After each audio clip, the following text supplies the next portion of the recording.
Hi, it's Brandon from qualifiedmortgage.org, and this is a quick video overview of the qualified mortgage or QM rule. As you probably know, just because you're watching this video, the qualified mortgage is a set of rules that apply to lenders and loans, and it's a rule that will take effect on January 10th, 2014. It was created by the Consumer Financial Protection Bureau, or CFPB, and it's a requirement of the Dodd-Frank Wall Street Reform and Consumer Protection Act, or Dodd-Frank Act for short. So let's go over some of the key components that are written into this rule so that you can have a better understanding of what it entails. If you have questions about anything covered in this video, or if you'd like to start a topic of discussion within the realm of QM, I invite you to visit our website, particularly our forums, at qualifiedmortgage.org/forums. The web address is right there on your screen. Okay, so let's get started and talk about a few of the limits that are placed on loan features. Generally speaking, the qualified mortgage rule prohibits negative amortization or interest-only periods. This is where the borrower only makes an interest payment each month as opposed to paying the principal and the interest. And negative amortization is when the loan balance can actually grow over time. Those things are generally prohibited by the QM rule. The QM rule also prohibits balloon payments with a few exceptions.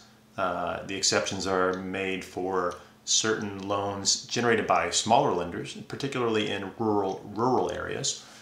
And the loan's term or length may not exceed 30 years. There are also some limits placed on points and fees.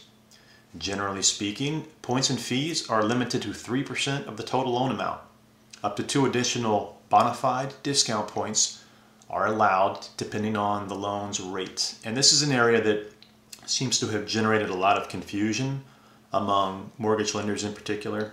Lenders and brokers seem to have a lot of questions about this, and the reason is because the documentation is a little bit vague, and even in some areas it seems to conflict itself. So we're trying to get to the bottom of the whole bona fide discount point issue, and we'll publish more information about it on qualifiedmortgage.org when we can figure that out. And I would expect for CFPB to put out some additional documentation and clarification on the bona fide discount point issue, since it has generated so many questions. And then there are higher caps or higher limits for points and fees are allowed for smaller loans that are less than $100,000. Let's move on to talk about underwriting requirements. When underwriting loans and reviewing borrowers, lenders must use the maximum rate in the first 5 years after the first payment with full amortization.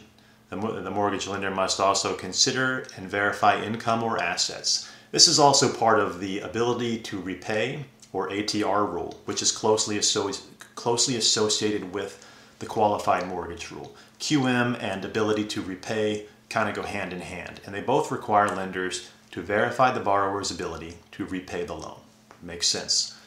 Lenders must also consider and verify current debt obligations, including alimony and child support, if applicable. And those debt obligations are used to determine and measure the debt-to-income ratio, also known as the DTI ratio. For a QM loan, the debt-to-income ratio cannot exceed 43%. Now, this is the back-end or total debt-to-income ratio that includes the mortgage payment as well as other recurring monthly debts, such as credit cards, car payments, student loans, personal loans, all of the recurring debts. Those are accounted for within this debt-to-income ratio. No, it cannot exceed 43% in most cases. Just to be clear, lenders can make loans that do not meet the definition of a qualified mortgage. They just don't receive the legal protection that goes along with this rule. Lenders who generate what I call QM compliant loans receive some degree of legal protection from consumer lawsuits. That protection may come in one of two forms: either a safe harbor legal protection or a rebuttable presumption. And the difference depends on the pricing of the loan, whether it's considered high-priced or not, based on the interest rate assigned to it. If you have questions about any of the information covered in this video, or if you just want to start a topic of discussion and connect with other like-minded individuals, other lenders or brokers, within the realm of the qualified mortgage definition. I invite you to visit our forums, qualifiedmortgage.org/forums.